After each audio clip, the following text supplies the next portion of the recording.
Good morning, everyone. Good morning.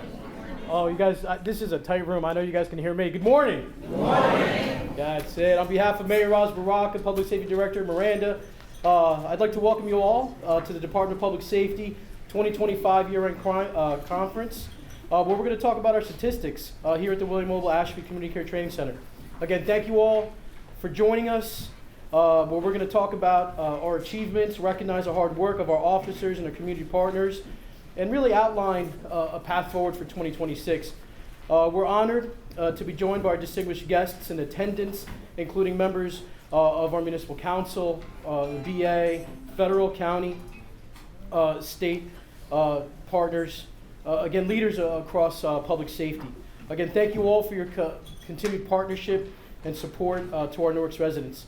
So this morning's briefing, very quickly, first we're going to hear from the mayor, who's going to present on statistics and the journey and where we're going to be going in 26.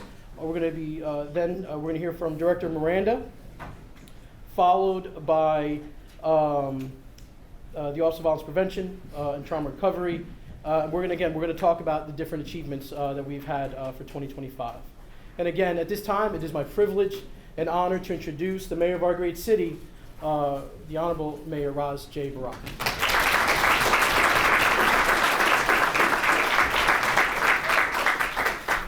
Good morning. It's always difficult to talk about crime and violence in the city because it's ongoing.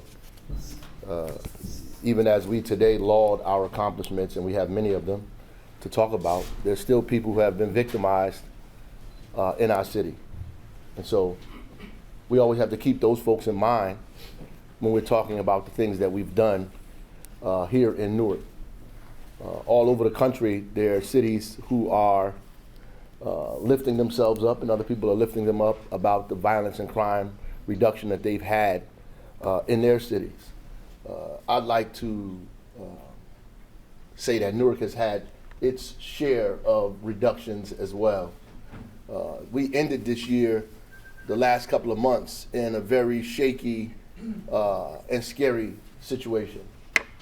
Young people choosing to use violence as conflict resolution, choosing to use guns as conflict resolution, and we lost some young people before the year ended or ends. Even in that, we still witnessed an incredible reduction of homicides and violence and shootings in our city, especially compared to when I first took office in 2014. I think today we list 31 homicides in the city of Newark, which is the lowest the city has seen since 1953.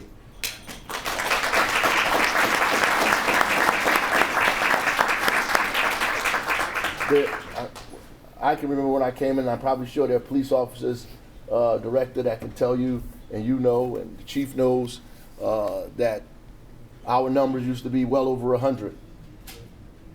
To sit here and say we have 31 is a huge accomplishment, but also means we have a lot more work to do as well.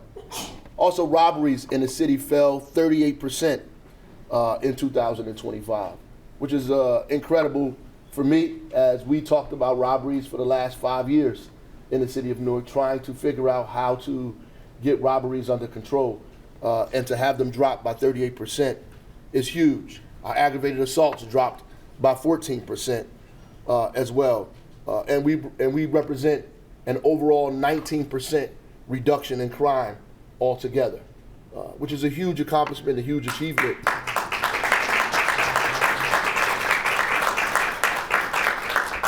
Even our non-fatal shootings have dropped precipitously as well. That means that shootings that did not result in homicides has also dropped precipitously. And I would have to say that a lot of this happens because of what has happened in our police department, intelligence-based policing. We have better strategies, better technology, better trained people. Also, our collaboration with our federal and state partners, our county partners, with the sheriff's office, the FBI, the ATF, the DEA, all of the organizations that help us, and the state as well. But most importantly, I would like to give a moment to say that the Office of Violence Prevention, Brick City Peace Collective, and all of our partners here in the city of Newark on the ground has helped us tremendously have a consistent and stable reduction in violence and crime throughout the city. And that's incredibly important.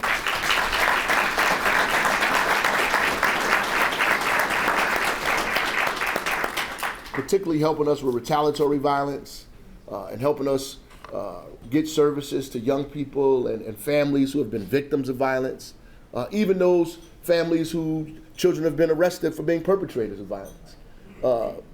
Being able to give them the services that they need in our city to lower the temperature in this community, to change conflict resolution from homicide and guns to other means. And I'm forever grateful for the work that many men and women in this city risk their lives to do to make sure that other people's lives are safe. And that has been a formula that's worked throughout the country. That's just not a Newark formula. It's been working in Baltimore. It works in Chicago. It's working all over in Birmingham. It's working all over the country. So we are proud to be in that number for sure. Lastly, I would like to say when I first came into office, Newark was under a consent decree. Well, we were getting into a consent decree. We were negotiating with the Department of Justice.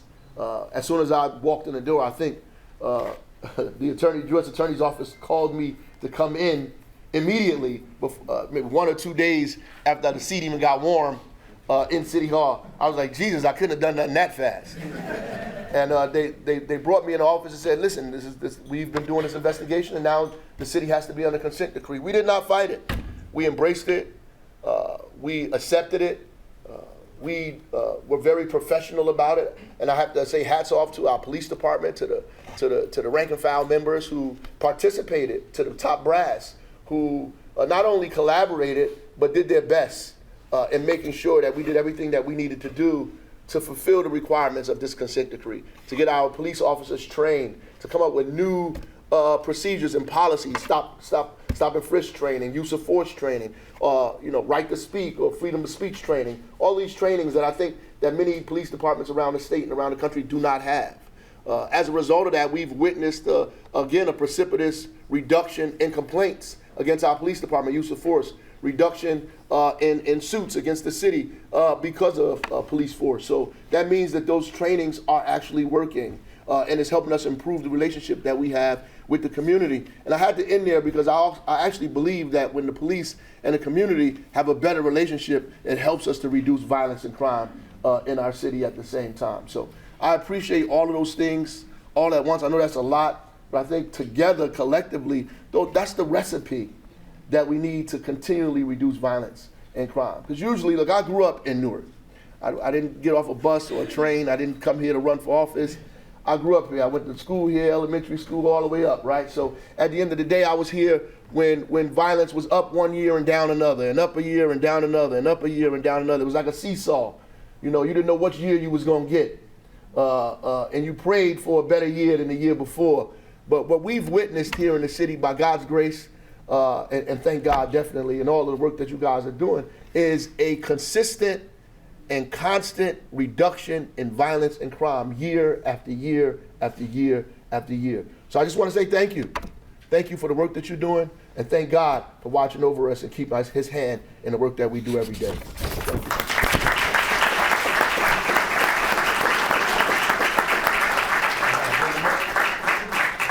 Thank you so much, Mayor.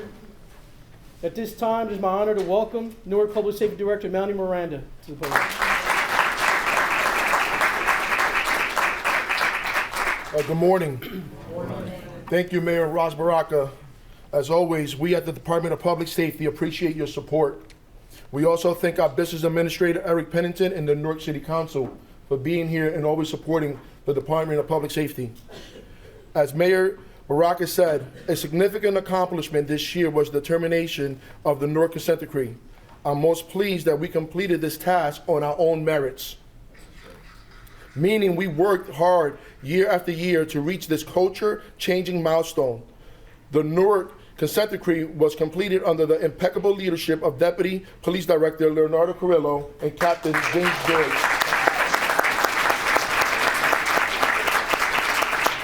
As Mayor Baraka mentioned, several new policies were established to safeguard and respect the constitutional rights of Newark residents, including policies about protecting people's rights when they are stopped, searched, or arrested by the police.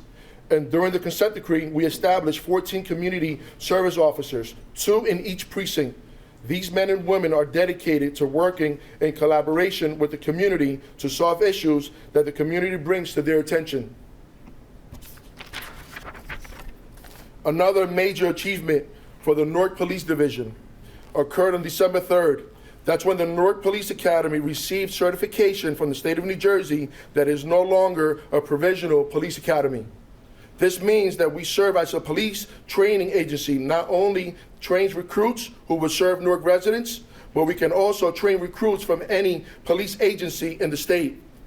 This high-tech facility where we're standing right now is equipped with lecture-style classrooms, a virtual reality firearms training facility, and a running track. We also have a mock 2-bedroom apartment to train recruits in handling domestic violence incidents. And to give it a real feel, we have a mock bodega with a mock bodega cat inside. We are also pleased to announce, that's right, on top of the bread.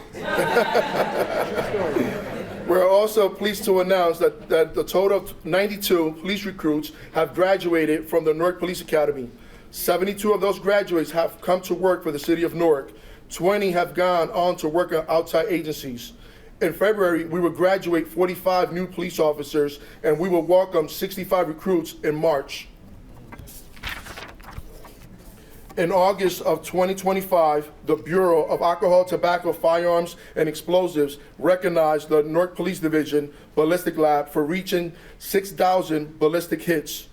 This is significant because the Newark Police Ballistic Lab serves not only the shooting investigation led by the Newark Police Division, it also serves 14 other law enforcement agencies in the region. I commend Newark Police Captain John Patella and his team for this accomplishment. Reaching 6,000 confirmed hits is a tremendous milestone. It shows that the Newark Police Division is a top-performing investigation agency in matching firearms to violent crimes. Specifically, we are ranked 5th in the nation among 418 ballistic labs throughout the country.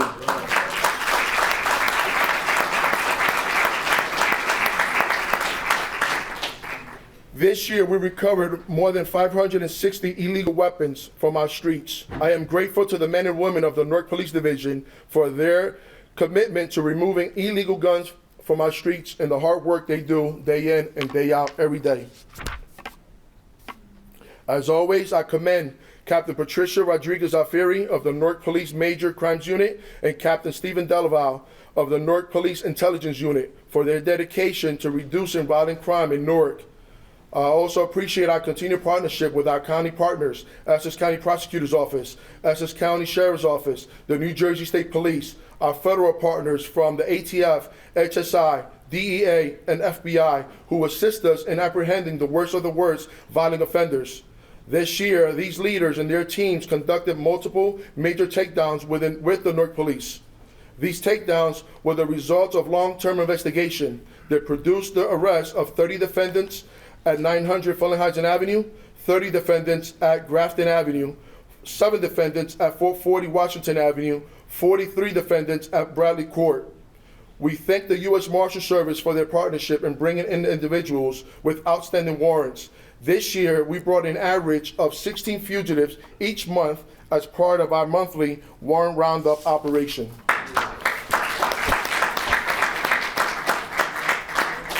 In July, we launched our drone as a first responder program. In less than 6 months, we have concluded more than 1,700 flights. Our drones have supported 98 arrests. This technology is especially useful for the officer safety.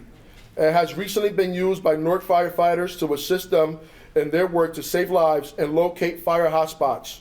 Newark police drones have also been used to safeguard large community events, including 24 Hours of Peace, the National Night Out, and the American Breast Cancer Walk. Want to play this video?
So this year has been a great one in many respects, although we had some challenging moments, including the loss of a 10-year-old shooting victim last month and the murder of Newark Police Sergeant Joseph Ascona in March.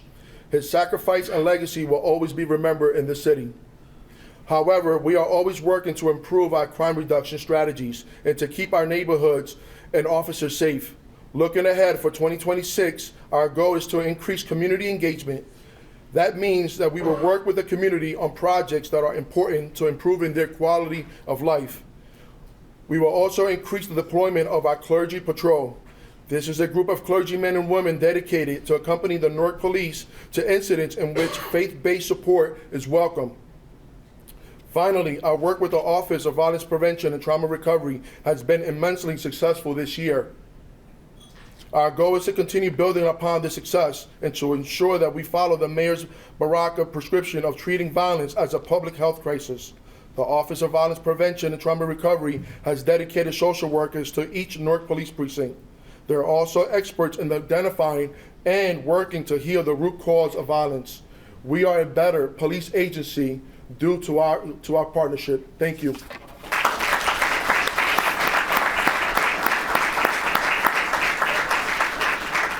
Thank you so much, Director Miranda. At this time, it gives me great honor to introduce our Assistant Deputy Mayor of Public Safety, Mr. Barry Ford.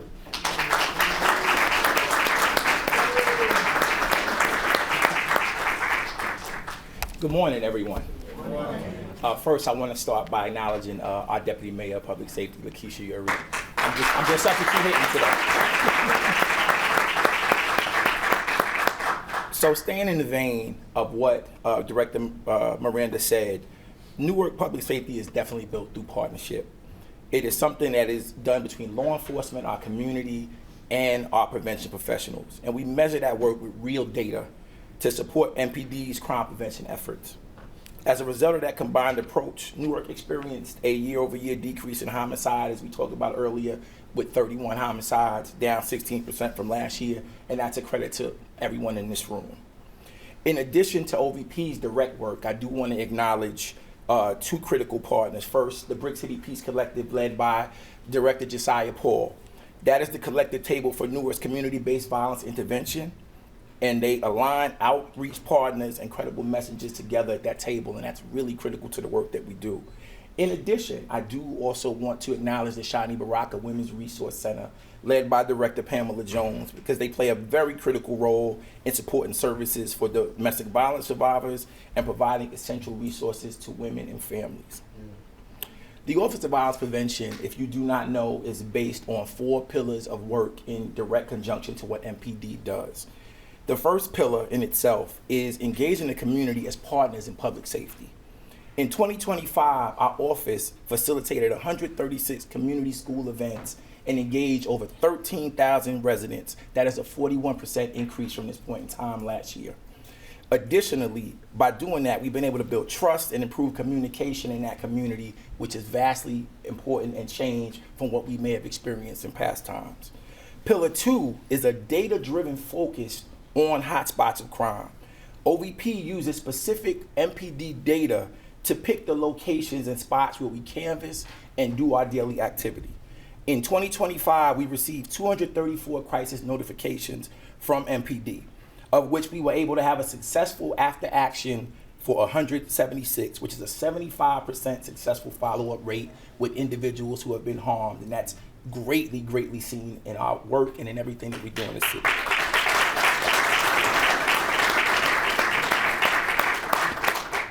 Year to date, OVPTR has served 2,048 residents, which is up from last year at 1,807, a 13% increase in providing those very critical services to our community residents. Pillar 3 is for us to shift the culture from violence to trust, healing, and resilience.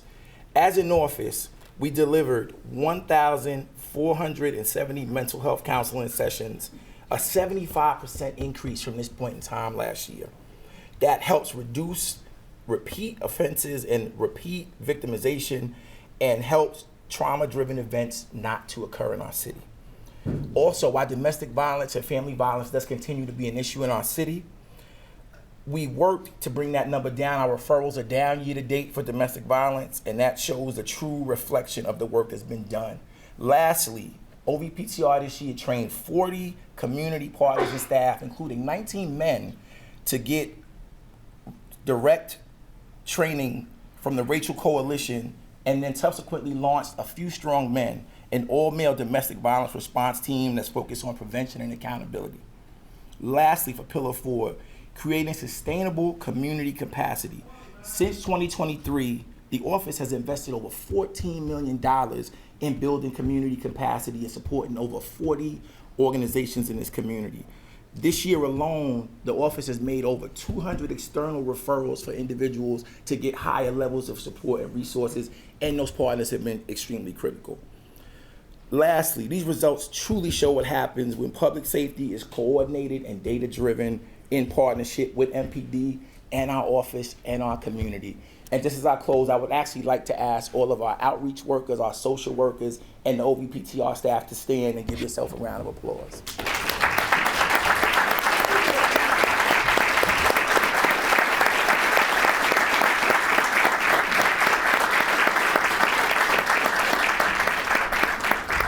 Thank you. Thank you so much, Deputy Mayor. We'll now hear from the Director of Office of Violence Prevention and Trauma Recovery, Director Kylisha Wingfield Hill.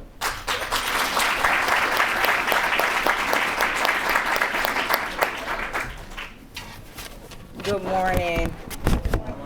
The accomplishments of the Office of Violence Prevention do not belong to any one office or any one individual. They belong to the community. They belong to the residents, the social workers, the outreach workers, the faith leaders, the parents, the young people, and the grassroots organizations who show up every single day to keep this city safe, strong, and whole. Our work is not done to the community, it is done with the community, and that is the foundation of everything that we do. One of the most important drivers of our progress this year was the city's $14 million investment in community partner capacity since 2023. OVPTR funded more than 40 Newark-based organizations to deliver trauma-informed services in neighborhoods most impacted by violence. Those partners provided services including youth mentoring, victim services, domestic violence support, high-risk intervention, and safe passage. Will all of the partners of the Brick City Peace Collective ecosystem please stand?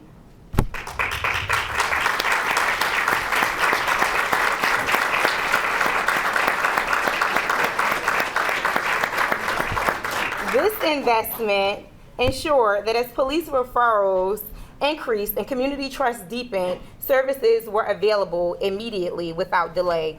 Through our One Hood initiative, we deployed credible messengers directly into neighborhoods identified through Newark Police data. These teams work daily to mediate conflicts, provide safe passage, conduct wellness checks, and engage youth and adults before situations escalated, completing over 220 conflict resolution mediations. This work happens alongside, not separate from, law enforcement, and it focuses on resolving conflict at the community level. During summer 2025, OVPTR partnered directly with MPD on juvenile summer curfew engagement, a non-punitive approach to youth safety. Instead of arrests and citations, outreach workers and officers work together to safely return youth home or provide supervised support when caregivers cannot be reached.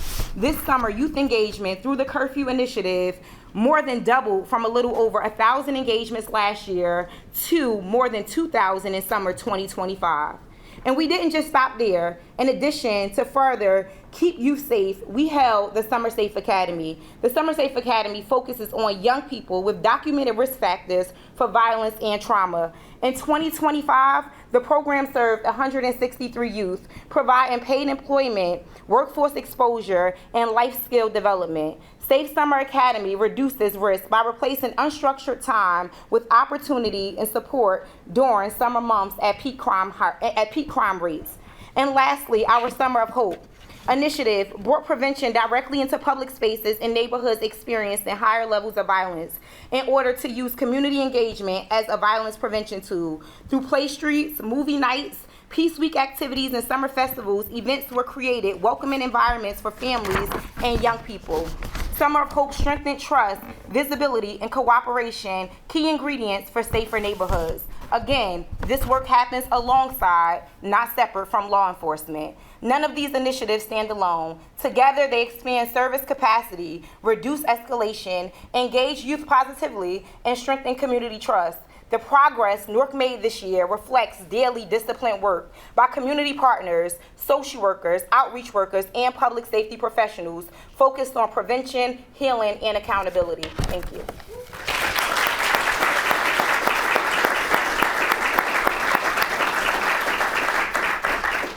Thank you so much, Director. Strengthening safety in Newark requires a strong partnership across different jurisdictions. At this time, it gives me great honor to welcome our Essex County First Assistant Prosecutor, Mr. Alexander Alba.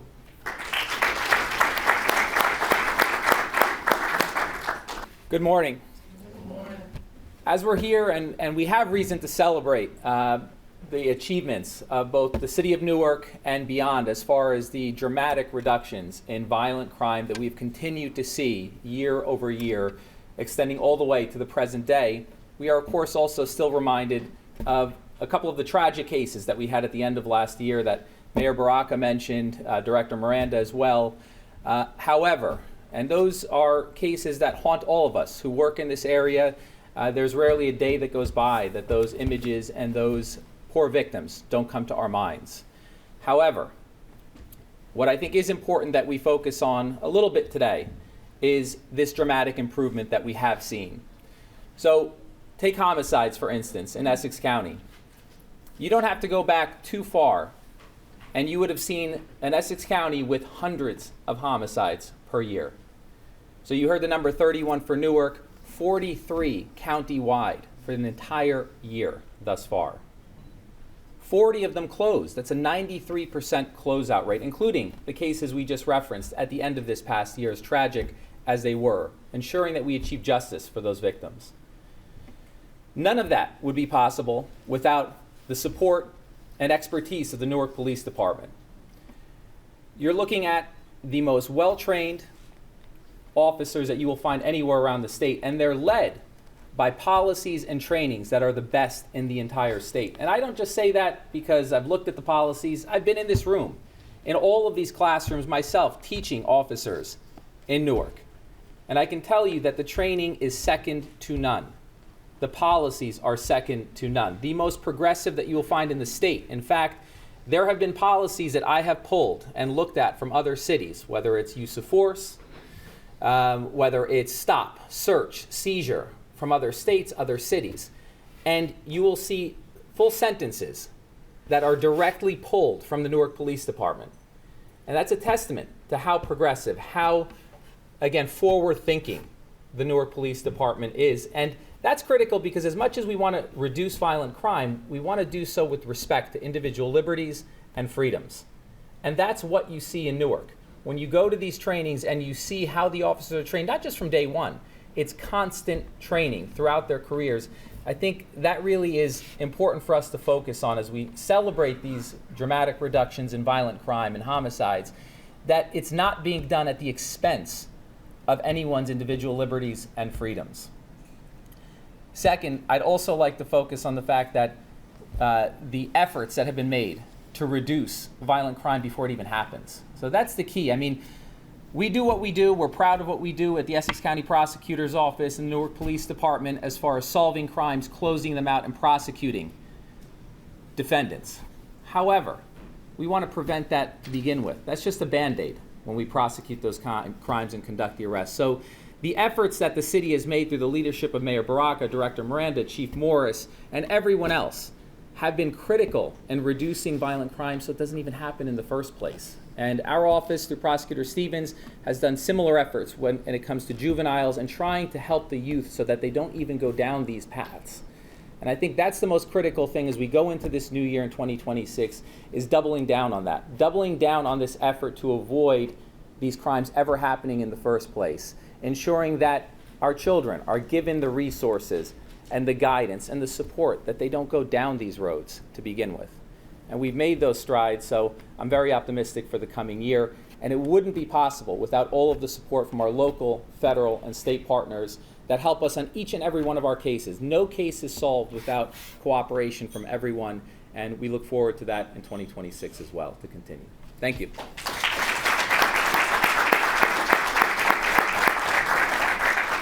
Thank you so much, Mr. Alba. At this time, it's my honor to introduce our county sheriff, Amir Jones.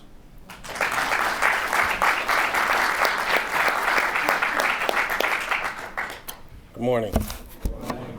Trust me, I won't be as long as Alex. Thank you for having me here today. I'm here to stand with the mayor, Mayor Baraka, Director Miranda, and all of our partners here to say something very simple. Public safety is a shared responsibility. It doesn't just sit with one office or one agency alone. It works when we're all aligned, when we're all talking to each other, and when we're holding ourselves accountable. And I'll say this clearly, the collaboration between the Newark Police Division and the Essex County Sheriff's Office has never been better.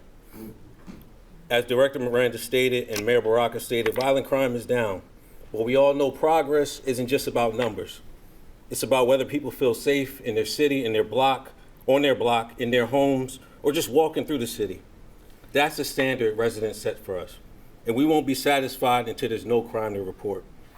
So there's great work being done, but there's still work ahead, and we're committed to doing it the right way. And looking ahead to 2026, the expectation is straightforward. Keep building on what's working, applying our resources where they have the greatest impact, and staying accountable. That means continuing to work together across agencies and staying connected to the community. At the end of the day, we're focused on results, trust, and consistency, and we're moving forward, putting residents of this city and this county first. Thank you.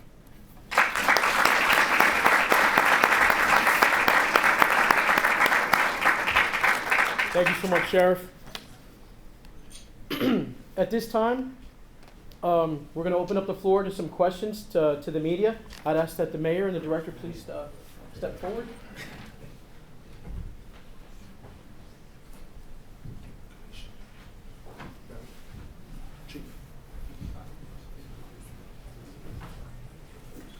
And I'll do my best to moderate, so anyone with a question, please raise your hand. I'll point to you, and you can go ahead and ask your question. Any questions from the media?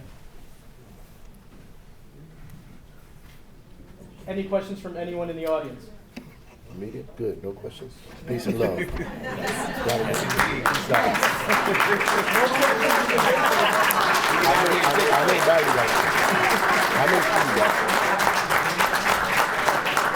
I know you do. One. We have one, yes, sir.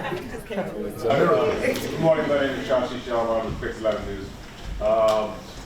moving forward, technology-wise and everything else, where do you see these numbers going in terms of production and so on and so forth? So technology is actually, policing in the 21st century. As you see, that we have the drones. Those drones have been able to assist us and make arrests. Where we have less time of pursuing an individual in a car, we'll wait till they park their car and we're able to apprehend them. If we see somebody with a weapon, we're able to put the drone up and assist them, go after them also and arrest them. So technology is the future of the 21st century. We're working on, having the shot spotter being available to us more often, and also the equipment out in these vehicles. So, it's been helping us reduce the crime, the officer safety out there, and also the safety of the defendant, when we have these drones go up and then being able to apprehend these individuals. Any lessons learned from the recent shootings and perhaps embracing new methods of training for officers? I think for us it's more intelligence-led, knowing who's who, knowing who's beefing, and again, notifying the Office of Violence Prevention to go and speak to these individuals before they have any retaliation, before there's any future beef. So everything that we do now is all intelligence police investigations. Thank you. Yes, sir. Senator Boyd, Field Strong Men, Public Relations. I'm just wondering, with these drones and this new technology, would the community be part of knowing the schedule when these drones is out with the surveillance program? I think most recently y'all did have a meeting when y'all did launch the drones. Would the community be part of when these drones is flying over their neighborhood? Well, I think, but before the Public Safety Director answer, I just want to say that these drones are going up based on incidents. So if an incident happened, that's when the drones are going up. They're just not out, hanging out in the community, surveilling people. So if there's an incident or if there's an event that's a major event that we have, we want the drones in the air. If there's for example, the 24 hours of peace, with thousands and thousands of young people out in the street, we want to make sure that the drones are in the air, keeping people safe. So when there's an incident, a robbery, a shooting, a car chase, the drones go in the air to protect police and protect civilians, so we know where to go and what's happening at the same time. So they're not just out there in the air surveilling people. But I'll let the Public Safety Director respond as well. Yeah. Yes, the mayor just stated, there's a drone first responder. You saw those, what do they call on top of the roof? The docks. The docks. Yep. You saw the docks, right? So when a call comes in, that dock is opening, that dock is responding. So that's at the time that we're using the drones. So we, like the mayor said, we just don't randomly just have them flying around. You got it. I knew it, Steve. It was about to be a miracle if you didn't ask the question.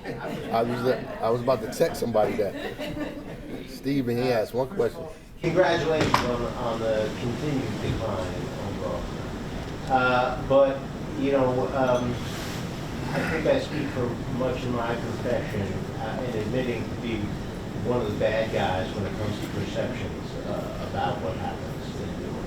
We don't report on every non-violent incident. We don't report on every murder that's avoided. We report on the ones that happen, including and especially the couple of double homicides. And that is in spite of the decrease in homicides overall that we have seen this year. So are you concerned that those couple of incidents really are what are going to stick in people's heads and maybe even make them skeptical about what you're saying about overall murder rate? Well, I think people are skeptical of government, period. So I think what helps us is also our credible messengers, the people we have out in the street, community organizations, community people, the relationships we have with neighborhoods and individuals who know what's happening and the work that's going on. Generally, when people have a lens, like most of the cadre of the journalists, their lens comes from the council meeting or from a walkie-talkie or from something like that. So the lens you're reporting from is different from the lens that the people that are out in the street that are working every day. They have a different lens, have a different perspective. What they see are incidents that are taking place in our community and our efforts to try to abate those incidents every single day. And they know how difficult and how hard it can be And so when we win victories like this, it becomes relief for many folks that the work that they're engaging in is actually working. But it's also trauma, and they know trauma exists in their community. There's not one person in this room that works in the community with us that has not experienced a traumatic event growing up in the city of Newark, including myself, right? I lost my sister here in this city. So as a result, we know what happens. I think finally, the thing that makes it difficult for law enforcement is when people report things that are not true, that adds to the issues that are going on. That reports, or people get up and say there was 10 murders this weekend, and we know that's not true. The kind of hyperbole and exaggerated idea of what's happening in our city kind of feeds people's negative ideas and perception. So if you got some blogger who's out saying somebody got shot on Jabez Street, you know that's not true, and they don't get on there and correct it, then they add to that. Or another outlet agency who says 5 shootings took place. At least they had the respect to get back on there and say we were not correct when that actually took place. So if you print something that's wrong, you should at least have the integrity to go back and say we made a mistake, and this is actually what actually took place. That helps us with perception. It helps people with trust. Make people believe that we're working together to fight this thing collectively. Because none of us win when people perceive it to be going in the wrong direction. We all lose when the truth is not out.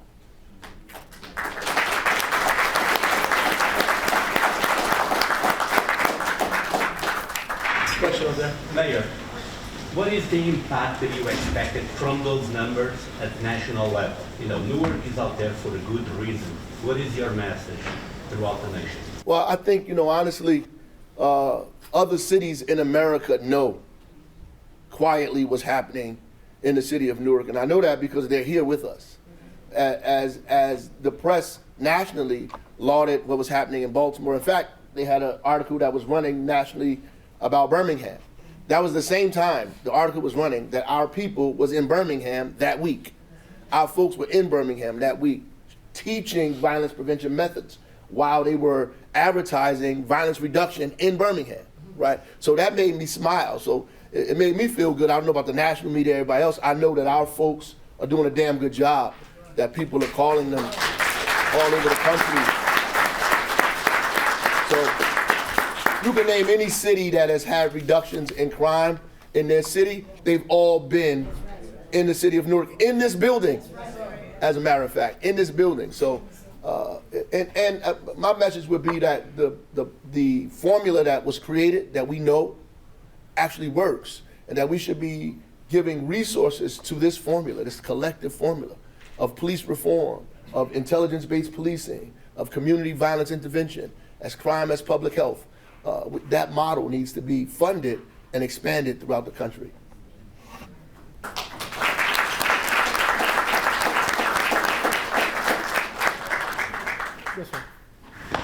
Hi, Mayor Barack. Thank you so much for your time. So when it comes to mental health crisis, how is law enforcement in the city of Newark looking to implement de-escalation, and is it implementing like the Arrive Together program? We do implement, and I'll let the director talk about that as well. We do have Arrive Together here, but I want to add to that, before Arrive Together even became a thing in New Jersey, we were arriving together in Newark, and that is beginning to make sure we had medical professionals and social workers dealing with these incidents. We have a social worker in every precinct here, almost every precinct in the city of Newark, and in the youth house as well. I think also our street team, in terms of homeless outreach, that their response with the police is tremendous. And the next time we do this violence reduction thing, we have to bring in homeless services, because Louis Alario and their street team that goes out with the police, that deals directly with mental health crises and issues with individuals, their work is second to none, and they work closely with the police department. And I'll just add to that, it is so true, the collaboration that happens now, even before this whole Arrive thing started with the AG's office, it was already happening here, that if we were responding to an incident, to a barricaded person, we were calling Office of Violence Prevention to come out. We were calling the homeless services to come out to assist us in dealing with an individual and speaking to them. Now we have partnership with Beth Israel Hospital, University Hospital, where we have mental health clinicians that could have the authority to also tell that person he has to go to crisis. And again, it's the collaboration and the work that we have with our community partners that we've been so successful. That's why you don't hear anything going on in the city of Newark, any officer being injured or a mental health person being injured or shot, anything like that. It's because of the work that we're doing with the Office of Violence Prevention and on the homeless services. Like he mentioned, Director Lario, we're constantly on the phone with them. They're actually embedded into the Newark Police Department right in downtown Newark on Market Street, where they're actually responding together whenever there's any incident that's going on with somebody's suffering from a mental health incident. Thank you.